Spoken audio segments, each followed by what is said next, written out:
Yani mtu anaweza akafanya makosa, lile kosa Mwenyezi Mungu aweka kitone kimoja tu keusi katika moyo wake, hajakuwa mtu mbaya kwa kuwa amekosea, lakini akikosea tena atawekewa tena kitone kingine, akikosea tena atawekewa tena kitone kingine. Sasa ile haitwi tena alhala, inabadilika, inapanda daraja, inakwenda katika nini, kaifia. Sasa inakuwa sasa hiyo ni tabia yake. Hata wewe mara ya kwanza ukifanya jambo lolote ambalo kwamba si zuri, una very shy, unaona haya, utaki mtu akuone na nini, lakini ile tabia ukizoea, utaona wewe unaweza fanya wala hujali.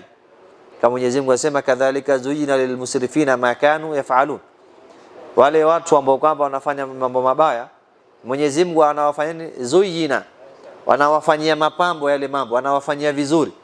Sasa mtu utashangaa mwanadamu sawa sawa, tena anaweza akafanya kitu hata akili yako haiwezi kubali.